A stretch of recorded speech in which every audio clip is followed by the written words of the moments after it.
आज हम fusion reaction के ऊपर एक प्रॉब्लम को सॉल्व करेंगे। तो प्रॉब्लम आपके पास ये है कि find the energy released during following fusion reaction. इस फ्यूजन रिएक्शन के अंदर हो क्या रहा है कि आपके पास ड्यूट्रियम और ट्रीटियम आपस में मिलके एक हीलियम का पार्टिकल बना रहे हैं, उसके साथ न्यूट्रॉन निकल रहा है बना है और उसके साथ साथ एनर्जी क्या होगी, वो रिलीज होगी।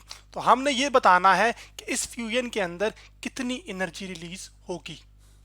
अब अगर बात करें कि फ्यूजन रिएक्शन क्या होते हैं, तो ये एक ऐसा प्रोसेस है bye which two or more light nuclei combine to form large nuclei. यानी कि ये एक ऐसा तरीकेकार है जिसमें दो छोटे न्यूक्लियाई जैसे कि ड्यूट्रियम और ट्रीटियम आपस में मिलते हैं और मिलके क्या करते हैं, एक बड़ा न्यूक्लियाई जैसे कि हीलियम, उसके साथ साथ न्यूट्रॉन और साथ क्या करते हैं, एनर्जी को रिलीज करते हैं। तो हमने इस आज के लेक्चर में जितनी भी एनर्जी रिलीज हो रही होगी उसको आज कैलकुलेट करना है इस फ्यूजन रिएक्शन के लिए। और उसको कैलकुलेट करने के लिए हम आइंस्टाइन की जो फेमस एनर्जी मैस इक्वेशन है वो है E is equal to del M C का स्क्वेयर। तो इसका इस्तेमाल करके हम एनर्जी क्या करेंगे, हासिल करेंगे। जबकि यहाँ पर ये जो डेल एम है फ्यूजन रिएक्शंस के अंदर ये असल में आपका बता रहा होता है मैस डिफेक्ट को। तो इसका मतलब है एनर्जी को मालूम करने से पहले हमें सबसे पहले मैस डिफेक्ट मालूम करना होगा। तो ये जो मैस डिफेक्ट है वो हम निकालेंगे। आपके पास ये जो ड्यूट्रियम और ट्रीटियम है इनका जो मिला के मैस है उसको आपस में ऐड करेंगे पहले और फिर उसको सब्ट्रैक्ट कर देंगे हीलियम और जो न्यूट्रॉन का जो मिला के मैस होगा उसमें से। तो वो जो बकिया मैस होगा ना या बचा हुआ मैस होगा उसको हम क्या कहते हैं, मैस डिफेक्ट। और यही जो मैस डिफेक्ट है ये वजह बनता है कि आपके पास एनर्जी क्या हो, रिलीज हो। तो वही एनर्जी हमने मालूम करनी है। तो चलें सबसे पहले हम मैस डिफेक्ट कैलकुलेट करते हैं इस रिएक्शन के लिए। तो इस मैस डिफेक्ट को कैलकुलेट करने के लिए मैं एक नई स्लाइड पर आपके पास ये रिएक्शन लिख कर ले आया हूं यहाँ पर, जबकि ये आपके पास ड्यूट्रियम, ट्रीटियम, हीलियम और न्यूट्रॉन के मैसेज हैं एटॉमिक मैस यूनिट के अंदर। एटम्स के मैसेज को आप एटॉमिक मैस यूनिट में भी बता सकते हैं और किलोग्राम में भी। तो अभी हम यहाँ पर एटॉमिक मैस यूनिट के अंदर डील करेंगे। तो सबसे पहले हमने मैस डिफेक्ट निकालना है, तो उसके लिए जरूरी है कि जो इक्वेशन ये जो तीर है इससे जो बाएं जाने जितनी भी चीजें लिखी हैं इनको मैं भी लेफ्ट हैंड साइड कह रहा हूं, जबकि सारी राइट हैंड साइड। तो जो mass of left hand side जो है वो आपके पास होगा, मैस में लिख रहा हूं ऑफ लेफ्ट हैंड साइड, यानी कि जो चीजें आपस में रिएक्ट कर रही हैं उनका जो मैस है वो असल में इक्वल है। ड्यूट्रियम का मैस वो कितना है, 2.0, मैं यहां पे लिख भी देता हूं 2.0141 और उसके बाद 0.177 और 8 और उसको मैंने ऐड करना है, प्लस करना है किस में, ट्रीटियम के मैस में, जो कि आपको दिया हुआ एटॉमिक मैस यूनिट के अंदर, जो कि कितना है 3 पॉइंट आपके पास 01604 और आ जाएगा आपके पास 282। यहां पर जगह नहीं थी इस वजह से मैंने प्लस नीचे लिख के इनको ऐड करना है, ठीक है। तो जो mass of left hand side है आपके पास वो आ जाएगा, कैलकुलेटर की मदद से मैं ये लिखता हूं, ड्यूट्रियम का मैस जो कि कितना है 2.014, उसके बाद आ जाएगा आपके पास 10177 और उसको ऐड करना है ट्रीटियम के मैस में जो कि कितना है 3.016 और उसके बाद आ जाएगा 0.49282। तो ये आपके पास आ गया 5.03 और आगे 100 ऑन 0.15106। तो लेफ्ट हैंड साइड का आपके पास मैस आ गया है 5.0301 यहां पर और 5106 atomic mass unit you. Atomic mass unit you हम जो है ना वो यू से लेबल करते हैं। अब इसी तरह हम राइट हैंड साइड का क्या करेंगे, मैस कैलकुलेट कर लेंगे। तो मैं लिख सकता हूं आपके पास mass of right hand, mass of आपके पास आ जाएगा right hand side. Right hand side के लिए मैं यूज कर रहा हूं R.HS, ठीक है। और वो इक्वल है आपके पास हीलियम का मैस जो कि कितना है 4.00260 0.03254 उसको ऐड करना है किसमें, न्यूट्रॉन के मास में। तो आपके पास आ जाएगा न्यूट्रॉन का मास 1.008 ये आ गया। उसके बाद 664916। तो कैलकुलेटर की मदद से हम इस मैथ को भी क्या कर लेंगे, ऐड कर लेते हैं। तो अब आपके सामने मैं नंबर्स लिखता हूं, 4.002603254 प्लस जो न्यूट्रॉन का मैस है वो 1.00866 और उसके बाद आपके पास है 4916। तो आपने जब ऐड किया तो आपके पास आया 5.011268167। तो यहां पर मैं लिख सकता हूं 5.011268 और 167।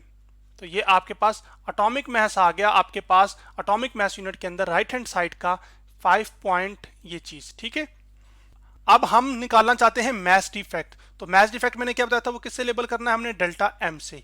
और वो कैसे निकलेगा कि जो लेफ्ट हैंड साइड का मास है उसको माइनस कर देना है राइट हैंड साइड के मास के, यानी कि जो चीजें मिल रही हैं उनका मिला के मास माइनस कर देना है जो चीजें बनी हैं उनके मास से। तो अब अगर आप गौर से देखें यहां पर जो मास डिफेक्ट होगा, तो यहां पर मैं इसकी वैल्यू कॉपी करके आपके लिए यहां पर ले आया हूं। तो ये आपके पास लेफ्ट हैंड साइड का मास है, इसको मैं माइनस करूंगा आपके पास जो आपका हीलियम और न्यूट्रॉन का मिला के मास है उसमें से। तो यूं मेरे पास आपका जो मास डिफेक्ट है जो कि डेल्टा एम है वो निकल आएगा, जो कि आएगा, पहले मैं ये मास लिख लेता हूं जो कि है 5.03, उसके बाद 0.151 और 0.6। फिर इसको माइनस कर लेते हैं इसमें से जो कि है 5.011268167। तो आपके पास जवाब आ जाएगा 0.01888। तो मैं यहां पर लिखूंगा आपके पास जो मास डिफेक्ट आया है वो आया है 0.018 और 2 8 आपके बाद और थे, इसके बाद थे, तो 888 हो गया एक तरह से, और साथ था 2893 एटॉमिक मास यूनिट यू आ जाएगा। तो ये जो इतना सा मास कम पड़ रहा है ना असल में, जो कि मास डिफेक्ट कहला रहा है, यही असल में आपके पास इस फ्यूजन रिएक्शन के अंदर किस में तब्दील हुआ होगा, एनर्जी के अंदर, और वही एनर्जी हम अभी निकालेंगे।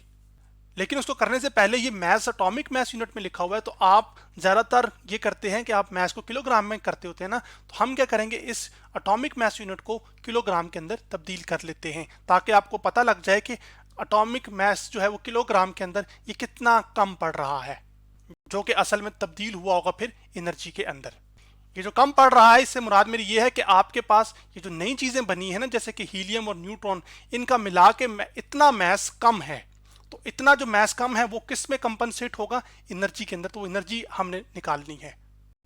तो अब जो एक एटॉमिक मास यूनिट होता है वो असल में आपके पास बराबर होता है 1.660540 मल्टीप्लाई बाय 10⁻⁻27 किलोग्राम। तो यानी कि आपने अगर एटॉमिक मास यूनिट से किलोग्राम में जाना है तो इस नंबर से मल्टीप्लाई करना होगा। तो इस एटॉमिक मास यूनिट को किलोग्राम में लेकर जाने के लिए हमें इस नंबर से क्या करना पड़ेगा, मल्टीप्लाई। तो आपके पास जो मास डिफेक्ट है वो डेल्टा एम वो किसके बराबर आएगा, अभी ये नंबर जिसको आपने एटॉमिक मास यूनिट में तब्दील करना है, सॉरी किलोग्राम में तब्दील करना है, मल्टीप्लाइड बाय आपके पास ये नंबर जो कि एटॉमिक मास यूनिट को, एक एटॉमिक मास यूनिट के अंदर इतने किलोग्राम होते हैं। तो मैं यहाँ पर लिख दूंगा 1.6605। मैं मुकम्मल कर देता हूँ। तो ये मैंने मुकम्मल करके लिख दिया है। अब इसको हम क्या करेंगे, कैलकुलेटर के अंदर मल्टीप्लाई कर लेते हैं। तो कैलकुलेटर के अंदर आपके पास मास डिफेक्ट का एटॉमिक मास यूनिट के अंदर ये नंबर लिखा हुआ है और इसको मल्टीप्लाई करना है हमने इसके साथ। तो ये आ जाएगा 1.6605 402। तो जवाब मैंने जब इक्वल टू क्लिक किया तो आपके पास आ गया 0.03135। तो आपके पास मास डिफेक्ट आ जाएगा डेल्टा एम 0.0313। बस अब मैं 4 डेसिमल तक ही लिखूंगा, ठीक है, मल्टीप्लाई बाय 10⁻⁻27। तो ये मैंने लिख दिया 10 to the raise power minus 27। अब मैं क्या करूंगा कि मैं अपना डेसिमल पहले नॉन जीरो डिजिट के बाद जो कि 3 है उस पर लेके आऊंगा। तो मैं मुझे कितने डिजिट्स मूव करने पड़ रहे हैं, 2। तो ये मेरे पास आ जाएगा 3.13 multiply by 10 to the raise power. अब आपने 2 डिजिट्स मूव किए हैं तो यहाँ पर पावर में -2 आ जाएगा, और जो कि -27 में ऐड हो जाएगा, तो आपके पास आ जाएगा -29। तो ये आपका जो मैस्ड इफेक्ट है ये असल में आपके पास अब किलोग्राम में तब्दील हो गया है। अब हम आइंस्टाइन्स की जो फेमस एनर्जी मैस इक्वेशन है उसका इस्तेमाल करेंगे, जो कि है E is equal to del M C square, जो कि ये कहती है कि एनर्जी को मैस में तब्दील कर सकते हैं और मैस को एनर्जी में। तो हमारे सिनेरियो में मैस किस में तब्दील होगा, एनर्जी में। तो ये जो मैस्ड इफेक्ट है डेल्टा एम वो आपके पास ये आया है, तो मैं यहाँ पे पुट कर दूंगा 3.13 multiply by 10 to the raise power -29, और फिर साथ ब्रैकेट आ जाएगी। जबकि जो c है ये स्पीड ऑफ लाइट है, यानी कि रोशनी जिस रफ्तार के साथ ट्रैवल करती है उसको स्पीड ऑफ लाइट कहते हैं, जो कि है 3 multiply by 10 to the raise power 8 का स्क्वायर। ये होल का स्क्वायर है, ठीक है यहाँ पर। तो अब आप क्या करेंगे, ये जो 3 का स्क्वायर होता है वो 9 होता है, और आप 9 को मल्टीप्लाई करेंगे 3.13 के साथ। तो कैलकुलेटर के अंदर मैं मल्टीप्लाई करता हूँ, 3 को मल्टीप्लाई बाय कर देता हूँ 3.13 से, तो जवाब आ गया है 28.17। तो मैं यहाँ पे लिख दूंगा 28.17, फिर मल्टीप्लाई आ जाएगा ये 10 टू द रेज़ पावर -29। तो यहाँ पे मैं 9 लिख देता हूँ थोड़ा वाजिया करके ये, और 10 टू द रेज़ पावर 8 है और फिर उसका स्क्वायर है। तो तब जब इस तरह का मामला हो कि 10 की रेज़ पावर 8 लिखी हो और फिर उसका स्क्वायर लिखा हो, तो ये जो नंबर्स है ना ये आपस में मल्टीप्लाई हो जाते हैं, यानी कि पावर्स एक तरह से। तो 8 टू ज़ा कितना होता है 16। तो बेसिस सेम होने की वजह से आपके पास पावर क्या हो जाएंगी, ऐड, तो यहाँ पे आ जाएगा +16। तो अब आपके पास जवाब आ जाएगा एनर्जी का, आपके पास 28.17 multiply by 10 to the raise power -13 joule. Joule के लिए मैं जे यूज कर रहा हूं। अब ये जो हमने जूल में एनर्जी निकाली है, क्योंकि हम एटम के लेवल पे हैं, एटॉमिक एटम्स की बात करें तो वहां पर जो है ना एनर्जी जो है ना आप जूल की बजाय इलेक्ट्रॉन वोल्ट्स में बताते हैं। तो लेकिन यहां पर हम इसको मेगा इलेक्ट्रॉन वोल्ट की टर्म्स में बताएंगे। तो आपके पास एक जो जूल की एनर्जी है वो असल में बराबर होती है 6.24 multiply by 10 to the raise power 12 mega electron volt. Mega यहां पर प्रीफिक्स है जो कि 10 की पावर 6 को बता रहा है। अब हमारे पास जो एनर्जी कैलकुलेट हो गई थी वो इतनी थी, इसको अब हम मेगा इलेक्ट्रॉन वोल्ट में कन्वर्ट करना चाहते हैं। तो क्या करेंगे कि इस नंबर को इससे मल्टीप्लाई कर देंगे, तो हमारी एनर्जी मेगा इलेक्ट्रॉन वोल्ट में चली जाएगी।